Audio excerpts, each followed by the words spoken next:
لله وكفى والصلاة والسلام على عباده الذين اصطفى لا سيما على سيد الرسل وخاتم الأنبياء وعلى آله وصحبه ومن بهديه مهتدى أما بعد فأعوذ بالله من الشيطان الرجيم بسم الله الرحمن الرحيم قل إنما أعظكم بواحدة أن تقوموا لله مثنى وفرادا ثم تتفكروا ما بصاحبكم من جنة إن هو إلا نذير لكم بين يدي عذاب شديد صدق الله العظيم.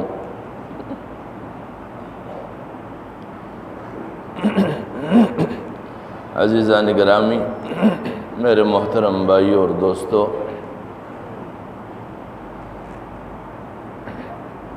اللہ تبارک و تعالی نے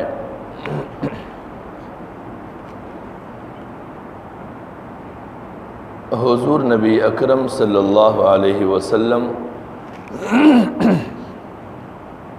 کے توسط سے اس کی امت کو سنجیدگی کے اقدامات سمجھانے کی کوشش کی ہے اور سمجھانے کی تمام اسباب فراہم کیے ہیں، اور کوئی ایسا ذریعہ رہنمائی کا نہیں چھوڑا ہے کہ جہاں پر انسان آ کر رک جائے اور اس کے لیے رہنمائی کی اسباب دستیاب نہ ہوں، یہاں تک کہ زندگی کی تمام تر معاملات اور مراحل سے گزرنے کے لیے سنجیدہ غور و فکر کے سبق بھی فراہم کیے ہیں کہ انسان کو اپنے معاملات پر اگر سنجیدہ سوچنے کی ضرورت پڑے تو اسے کس طرح سوچا جائے، اسے کیسے سوچنا چاہیے ہے،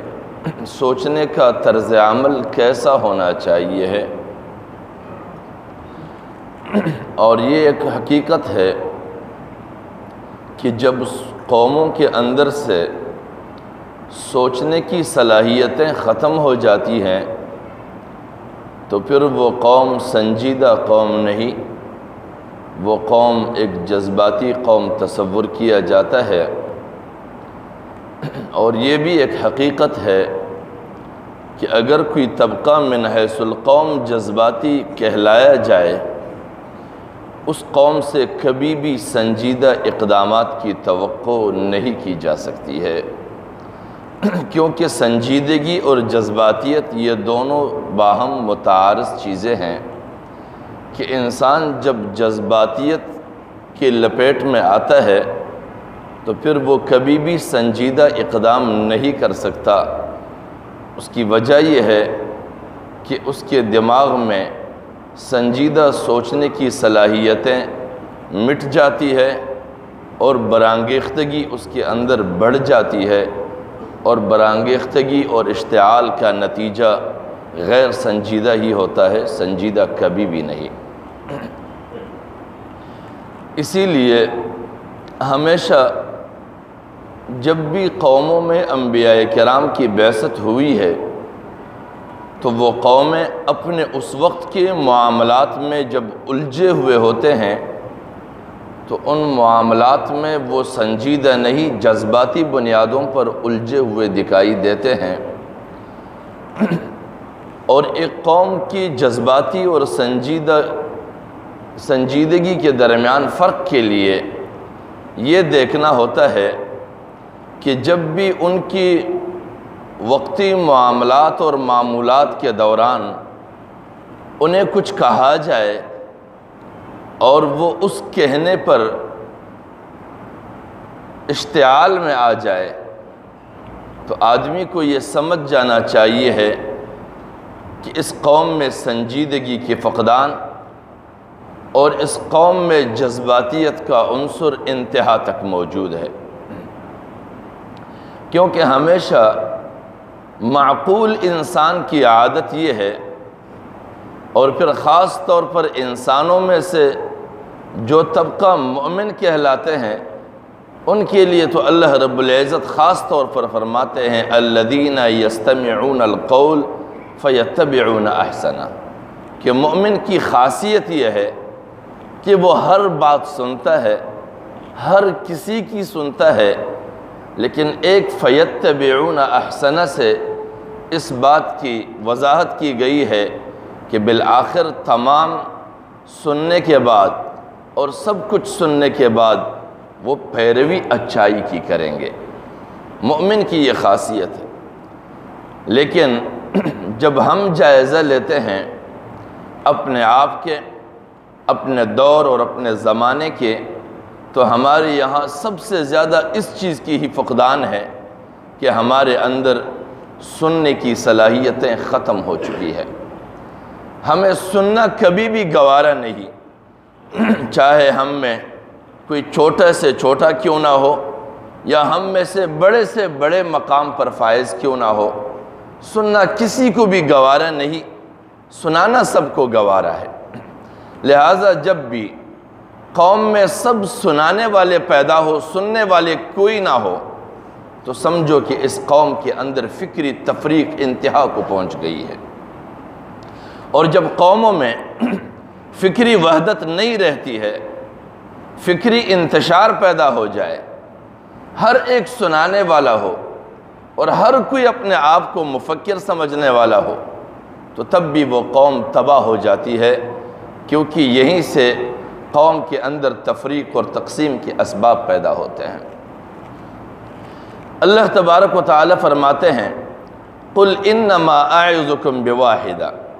کیونکہ گزشتہ تمام تر انبیاء کرام نے بھی جب قوم کو ان کے ناجائز اور غلط مصروفیات کے بعد،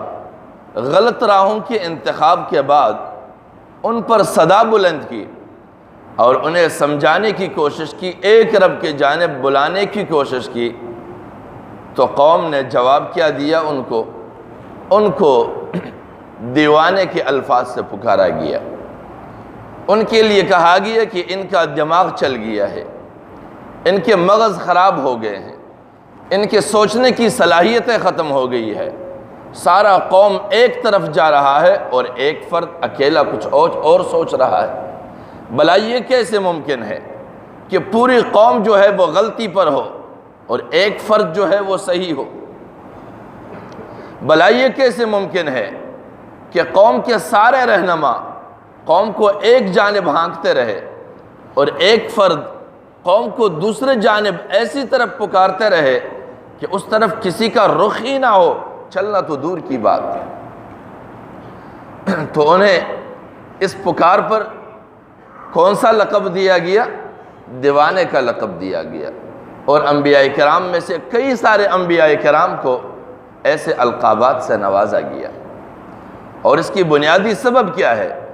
کہ وہ قوم جذباتی سوچتے تھے، سنجیدہ سوچ نہیں رکھتے تھے، اور سنجیدہ سوچ اس کا تقاضا یہ ہے کہ جب بھی کوئی بات کہے، کیسی ہی نادر بات کیوں نہ ہو، کیسی ہی عجیب بات کیوں نہ ہو، لیکن اگر انہوں نے وہ بات صحیح بنیادوں پر سنی ہو تو لازماً وہ اس پہ سوچنے پہ مجبور ہوگا،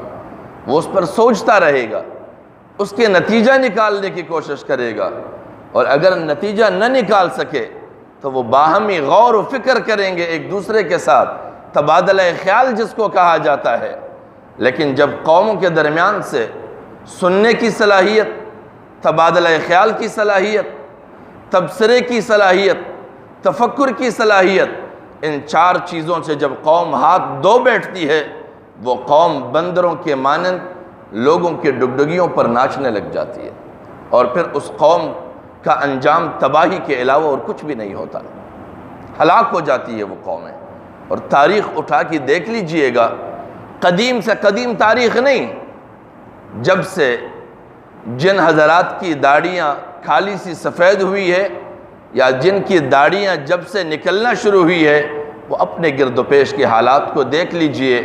کب کہاں جذباتی بنیادوں پہ قدم اٹھایا، اور انجام کیا پایا، کیا انجام ملا، کن نتائج سے سامنا پڑا، کن حالات سے گزرنا پڑا، کتنے گھروں سے کتنی لاشیں اٹھی. یہ ساری چیزیں ہم نے غیر سنجیدگی کی بنیاد پر اٹھنے والی صداؤں کی پیروی اور سنجیدہ آوازوں کو دبانے کے اور ان پر لان تان کرنے کے نتائج. تو اللہ رب العزت فرماتے ہیں جب حضور نبی اکرم صلی اللہ علیہ وسلم کے صدا پر انہیں ملامت کرنے کی کوشش کی گئی، انہیں نعوذ باللہ مجنون کہا گیا، تو اللہ رب العزت فرماتے ہیں قل، آپ کہہ دیجئے، رسول اللہ صلی اللہ علیہ وسلم سے فرمایا کہ کہہ دیجئے انما اعظکم بواحدہ، کہ میں تو صرف اور صرف ایک بات کی نصیحت کرتا ہوں، ایک ہی بات کی نصیحت، ان تقوموا للہ مثنی و فرادا، کہ اللہ کے لیے جس کو بھی تم خدا سمجھتے ہو اسی کے لیے کم از کم ایک دفعہ سنجیدہ رک کر سوچو، دو مل کر اور ایک ہو کر تنہائی میں سوچو. ما بصاحبکم من جنہ، تمہیں یہ پکارنے والا فرد مجنون نہیں ہے، یہ دیوانہ نہیں ہے، اس کی باتوں پر غور کرو، یہ تمہیں کیوں پکار رہا ہے. ان هو الا نذیر لکم بین یدی عذاب شدید، کہ ایک دردناک عذاب کے اندر مبتلا ہونے سے پہلے تمہیں خبردار کرنے والا ہے. لہٰذا یہ جو آیت ہے یہ بنیادی طور پر حضور نبی اکرم صلی اللہ علیہ وسلم کے حوالے سے نازل ہوئی ہے، لیکن کیونکہ قرآن مجید کی آیتیں یہ کہانیوں پر مبنی آیتیں نہیں ہیں، یہ سبق آموز آیتیں ہیں، یہ درس دیتی ہے، یہ ہر زمانے کے لیے سبق ہے کہ جس زمانے میں بھی لوگوں کو جذباتی ماحول سے سنجیدہ سوچنے کے لیے نکالنے والا ہو، ان کے بارے میں یہی کچھ کہا جاتا ہے. اور خاص طور پر تباہیاں تب ہوتی ہے جب اس قوم کے مذہبی طبقہ علماء بھی جذباتی سوچنے لگے، علماء بھی سنجیدہ سوچنے نہ لگے. آج کل حالت یہ ہو گئی ہے کہ کبھی بھی کوئی فرد کوئی سنجیدہ صدا بلند کرے تو ہمارے روایتی علماء کے اندر بھی یہ بیماری انتہا کو پہنچ گئی ہے کہ انہوں نے ایک عادت کو پیش نظر رکھنا ہے، تحقیق نہیں، تقلید. اب زیادہ سے زیادہ کئی سارے حضرات کی یہاں تقلید بھی معیوب چیز سمجھی جاتی ہے، لیکن بہرحال تقلید کسی حد تک عبادات میں، مسائل میں اگر تقلید کی جائے تو کسی حد تک یکسانیت اور یکجہتی کا اظہار ہے، لیکن علم میں بھی تقلید اختیار کیا جائے تو یہ جہالت ہے. علم کے اندر تو تحقیق ہونی چاہیے، لیکن ہمارے یہاں علماء کی عادت کیا بن گئی ہے کہ استاجی در استاجی در استاجی، میں نے استاجی سے سنا تھا، اب استاجی نے کہاں سے بتایا، اس کی تحقیق کیا تھی، اس نے کہاں پڑھا، اس نے کس کتاب کا حوالہ دیا، اس کی جرت کبھی بھی نہیں کرے گا وہ. کیوں؟ استاجی نے کہا ہے، بس یہی کافی ہے. حالانکہ اللہ رب العزت ہمیشہ تدبر اور تفکر کی تعلیم دے رہا ہے. اور تفاسیر اٹھا لیجئے، ہمارے یہاں عموماً تفسیر ابن کثیر کو تفسیر تبری کا تلخیص اور خلاصہ کہا جاتا ہے. تفسیر ابن کثیر میں تقریباً ہر آیت کی ایک تعویل اور زیادہ سے زیادہ 3، 4، 5 تعویلیں بتائی جاتی ہے.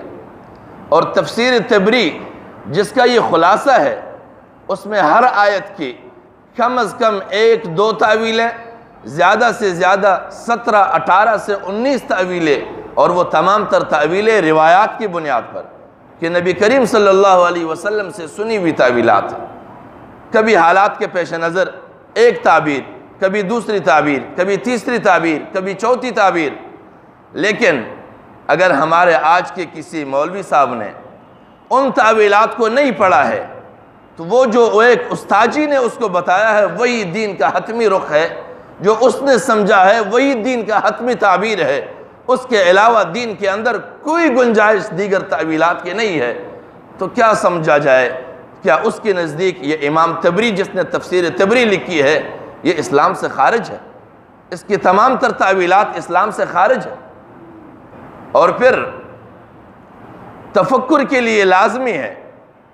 کہ انسان سنجیدہ ہو۔ واقعہ بتایا جاتا ہے کہ حضور نبی اکرم صلی اللہ علیہ وسلم کے رحلت کے بعد کئی سارے لوگوں میں تشویش پھیلایا گیا کہ جس کو ہمارے نجات کا ذریعہ بنایا گیا تھا، جس کو ہمارے لیے رہنما بنا کر مبعوث کیا گیا تھا، جس کے ذریعے سے اللہ رب العزت ہماری رہنمائی کر رہے تھے، وہ دنیا سے چلے گئے ہیں۔ اب اس کے بعد دنیا سب ہماری جانب متوجہ ہوگی، ہمیں بچانے والا کوئی نہیں ہے، لہٰذا ہر شخص اپنا راستہ خود چن لے۔ اس تشویش کے نتیجے میں لوگوں کے لیے ارتداد کا خدشہ تھا کہ لوگ مرتد ہونے لگ جاتے۔ حضرت ابوبکر صدیق رضی اللہ تعالیٰ عنہ نے صحابہ کرام کو اکٹھا کیا اور ان کے سامنے بیان کیا کہ یہ کیا ہو رہا ہے۔ تو اس بیان کے سننے کے بعد کافی دیر تک تمام صحابہ کرام پر خاموشی چھا گئے اور سب سر نیچے لٹکا گئے۔ وہ کیوں سر نیچے لٹکائے رہے؟ وہ کیوں کافی دیر تک خاموشی کرتے رہے؟ اس کے لیے یہی آیت ہے کہ ان تقوموا للہ مثنی و فرادا، کہ دو دو اور اکیلے تنہا تنہا سوچنے پر اپنے آپ کو آمادہ کرو، رک جاؤ، معاملات پر قدم اٹھانے سے پہلے سوچ بچار کرو۔ اور وہ سوچ بچار کرتے رہے۔ پھر حضرت عمر فاروق رضی اللہ تعالیٰ عنہ اٹھے اور اس نے اعلان کیا کہ کوئی ایسی بات نہیں ہے، یہ دین رہتی دنیا تک ہے، یہ تمام تر معاملات کا حل پیش کیا گیا ہے، اسی پر ہم نے جم کر چلنا ہے۔ اور پھر تمام صحابہ کرام نے اس پر لبیک کہا اور آگے بڑھے۔ لہٰذا آج وہ سنجیدگی کیوں مٹ گئی ہے؟ عام لوگوں میں اگر سنجیدگی کا فقدان ہے تو اس کی رہنمائی کرنے والے علماء ہیں۔ علماء میں خود سنجیدگی کا فقدان ہے۔ علماء بھی جذباتی بنیادوں پر سوچتے ہیں، سنجیدہ بنیادوں پر کبھی بھی قدم اٹھانے کی زحمت گوارا نہیں کی ہے۔ جتنے بھی معاملات لیجئے،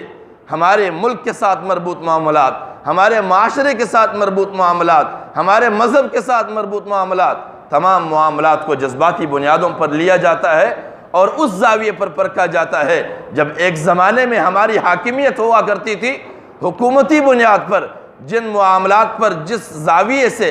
گرفت کی جاتی تھی، آج بھی ہمارے مذہبی طبقہ سمجھتے ہیں کہ ہم اسی منصب پر فائز ہے، جو بھی معاملہ کہیں ہو تو روڈ پر کسی بھی کی بھی گردن کو دبوچ لو، اس کا نتیجہ نہیں سوچا جاتا ہے کہ اس کے نتائج کیا برآمد ہوں گے۔ لہٰذا ہمیں مذہبی بنیادوں پر سنجیدہ سوچ کر قوم کی ایسی رہنمائی کرنی ہے